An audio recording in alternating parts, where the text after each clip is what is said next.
¿Qué tal? ¿Cómo está? Bienvenido a una nueva edición de Entrevistas CNN. La pregunta es cómo explicar, cómo encerrar 100 años de pasión, 100 años de fútbol, 100 años de historia y sobre todo de vínculo con lo popular. Hablamos de Colo-Colo. ¿De quién es Chile? Este libro escrito por Esteban Abarzúa, a quien le damos la bienvenida, para conversar acerca de lo que significan estas 400 páginas y lo que es, en mi sentimiento, el texto más completo en relación a los 100 años de historia de Colo-Colo. Esteban, bienvenido a Entrevistas CNN. Muchas gracias por la invitación, Nicolás, y a CNN también por estar en este espacio y poder hablar de Colo-Colo y bueno, de mi obra. No, por favor, el placer es todo nuestro. ¿Quién es Chile? El nombre del texto. Bueno, preguntarte definitivamente, ¿cómo lograr meter en poquito más de 400 páginas 100 años de historia? Me imagino el laburo que significó, ¿no? Sí, fue un ejercicio muy difícil, básicamente porque en 100 años y con la historia que tiene Colo-Colo, hay muchos ídolos, muchos personajes, muchos acontecimientos importantes, pero yo creo que el libro se enfoca centralmente en la importancia de Colo-Colo en la sociedad, algunos hitos históricos desde el punto de vista social, también la fundación del club, y a partir de ahí se puede ir armando una línea de continuidad bastante interesante que logra, creo, reflejar un poco lo que significa Colo-Colo para este país y sobre todo para su gente. Esteban, quienes te conocemos, sabemos de el talento que tiene tu pluma, algo que es ya bastante conocido, pero en particular al momento me pasó a mí de enfrentar este Quién es Chile, la cantidad de investigación que tiene detrás, la verdad es gigantesca. Cuéntanos un poquito acerca de ese proceso que me imagino significó, aparte de horas de entrevista, me imagino mucho tiempo en el archivo, ¿no? Sí, mucho tiempo. Es un libro que se viene pensando de hace por lo menos 6 años, pero la parte más dura de la investigación fueron los últimos 2 años, tanto de investigar como de escribir. Hubo que revisar los archivos ahí en la Biblioteca Nacional, también en archivos digitales, y sobre todo con el objetivo de mostrar en detalle cosas que no se sabían mucho o que estaban olvidadas dentro de la historia de Colo-Colo, por ejemplo, de la fundación, y también poder redondear un poco este perfil social de Colo-Colo desde el punto de vista de, por ejemplo, los profesores que lo fundaron, quiénes eran, quiénes son la familia Arellano, de dónde venían, de Concepción, cómo llegaron a la estación central, cómo se instalaron, dónde vivían. Entonces se empieza a configurar una historia que es bastante rica, a mi parecer, en elementos de históricos, sociales, de contexto y que explican bastante bien, por ejemplo, en el caso de la fundación, cuáles fueron las ideas que alentaron a estos profesores, que no eran solo deportivas, sino que también tenían un contexto social interesante, por ejemplo, que en ese momento, ese mismo año y prácticamente de manera simultánea, se está empezando a gestar una nueva constitución para la República de Chile. Evidentemente, por la naturalidad que tiene el Club Social y Deportivo Colo-Colo, las luces se las lleva todo lo que pasa dentro de la cancha. Pero si algo tiene este Quién es Chile es lograr al mismo tiempo de contar los logros deportivos, lo decías tú, vincularlo con lo que estaba pasando en Chile en ese minuto y las aspiraciones que tenían los protagonistas de la historia de Colo-Colo, siempre vinculadas con lo deportivo, pero de tener ese vínculo social, ¿no? Claro, o sea, hay que pensar en primer lugar que David Arellano en 1924 como seleccionado nacional va al Sudamericano, hace un gol de hecho en un partido con Paraguay, y a él le llama mucho la atención el tipo de fútbol que se juega sobre todo la selección uruguaya, que eran los campeones olímpicos en ese momento, y va con la idea de aprender, porque él tiene una inquietud con el tipo de fútbol que se puede practicar y sobre todo como profesor de instrucción primaria, profesor de educación física además, le interesa cómo a través del deporte puede desarrollar en el fondo tanto el tema de la salud como el espíritu deportivo de las personas. Entonces quiere educar a través del fútbol, del deporte, y él entiende que el fútbol científico, como se lo llamaba en ese momento, era una instancia importante, y que podía generar un movimiento en los jóvenes, sobre todo de esa época. Y él, como profesor, como digo, también tiene otras inquietudes. Es parte, por ejemplo, de la Asociación General de Profesores, que es fundada en 1922 y de la cual, como decía, él es también uno de sus fundadores.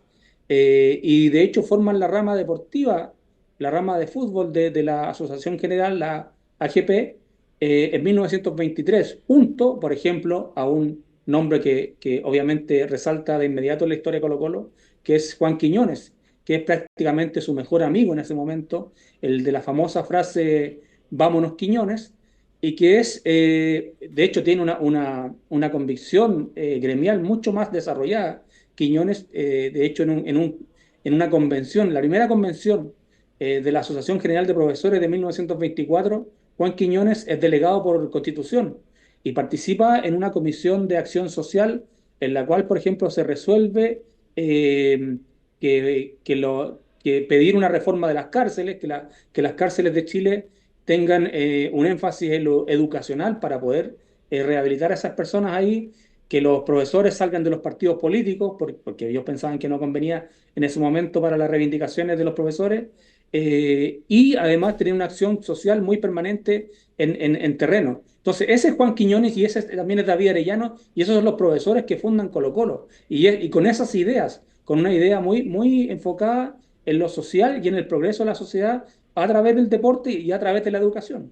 Esteban Abarzúa, autor de ¿Quién es Chile?, conversa con nosotros en Entrevistas CNN. Nos contabas acerca de lo importante, ese vínculo tan enraizado que tenía lo popular, lo social en Colo-Colo en los momentos de la creación y durante toda la historia del cacique. Y este libro ayuda mucho a entender eso y también a entender el momento actual de Colo-Colo, donde hay una concesionaria a cargo de la dirección del fútbol, donde está blanco y negro, donde el Club Social y Deportivo tiene que luchar por su espacio. Este libro también ayuda a entender cómo se llegó a este momento tan distinto a lo que fue en su inicio, tan popular, tan arraigado en lo social, ¿no? Sí, mira, bueno, las crisis directivas han sido históricas en Colo-Colo, son cíclicas. Colo-Colo es un equipo que está, no permanentemente, pero sí cada cierto tiempo se enfrenta a una crisis y ahí ha habido algunas importantes. De hecho, a pocos años de su fundación, el 31-32, ya hubo una crisis, después del 67-68, Colo-Colo es intervenido por primera vez, el 76 de manera ilegal, de hecho, por la dictadura, es intervenido Colo-Colo y toman el control los Chicago Boys, que pretenden instalar el fútbol empresa en Chile, obviamente con un rotundo fracaso. Entonces esto viene desde siempre y después, claro, yo siempre digo y lo trato de desarrollar como idea en el libro, que la quiebra de Colo-Colo empieza el 6 de junio de 1991, que esto es al día siguiente de obtener la Copa Libertadores.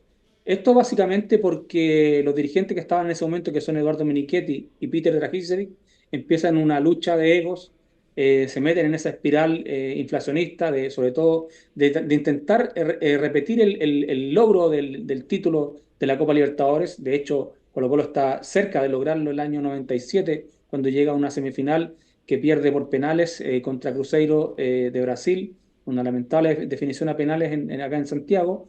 Y esa intención de repetir el título lamentablemente termina con una quiebra de Colo-Colo por deudas que se van contrayendo, obviamente que están aumentadas en su momento por la participación de la Tesorería General de la República, y cuando Colo-Colo tiene que cubrir un cheque de 60 millones de pesos que genera la quiebra técnicamente, que es por ese monto, aparece la Tesorería General de la República a cobrar deudas de Colo-Colo con el fisco por 3.000 millones de pesos, que eran deudas que estaban en discusión por un tema de impuestos de los contratos de los jugadores, que venía una discusión que venía hace mucho tiempo. Entonces, ¿cómo se instala Blanco y Negro? En el fondo se instala por una situación no deseada.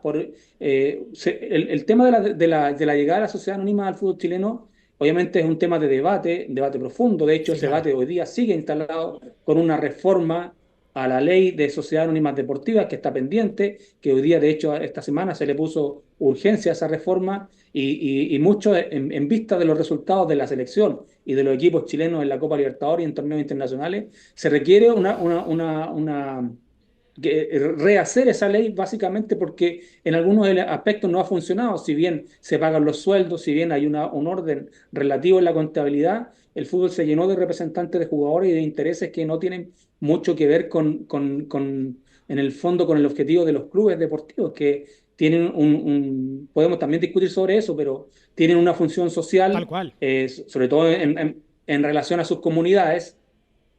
Tienen una necesidad de generar un espíritu competitivo en el deporte, y eso es en primer lugar el objetivo. Entonces, claro, cuando llega la sociedad anónima, llegan con un fin de lucro que era ajeno a los clubes chilenos hasta ese momento, y un poco para cerrar la respuesta, evidentemente en blanco y negro, torpedeada por una serie de intereses propios de los accionistas o de los controladores de Colo-Colo, que incluso van más allá del tema del lucro, que uno incluso puede ser respetable, pero además tienen otros intereses que son personales, políticos o de otra índole, que influyen obviamente en una administración que ha sido errática, sobre todo yo creo que en los últimos 10 años. Sí, claro, Esteban Abarzúa, autor de ¿Quién es Chile? Una historia que lo veíamos, recopila unos inicios, te metes ahí a investigar, a recopilar antecedentes y te lleva de la mano en estas más de 400 páginas para llevarte a la actualidad.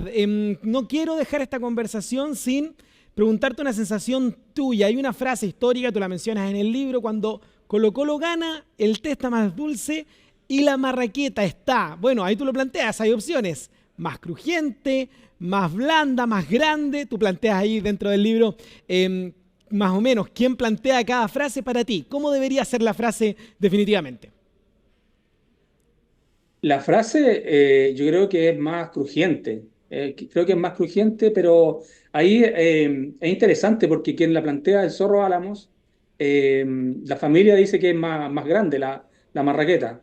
Creo que Caselli también en algún momento mencionaba que tuvo contacto obviamente con el Zorro Álamos, que era más blanda. Pero no, como digo, son distintas versiones. Ahora hay que tener en cuenta, como decía, que el Zorro Álamos, que también era profesor normalista, nacido en Copiapó, a él le decían el marraqueta chico cuando jugaba al fútbol, cuando empezó a jugar el fútbol en Copiapó. Entonces esa historia también la pude rescatar en el libro.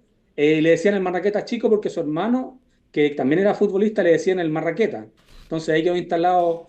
Puede que no tenga ninguna relación, pero hay un vínculo, obviamente, al menos en el nombre, con la marraqueta del Zorro Álamo.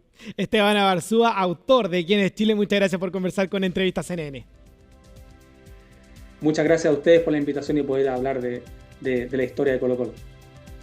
Una historia de Colo-Colo que este año cumple su centenario. Si usted siente pasión por el Club Popular, ya lo sabe, ¿Quién es Chile? Más de 400 páginas para entender la historia del Popular. Que esté muy bien. Nos vemos. Chao, chao.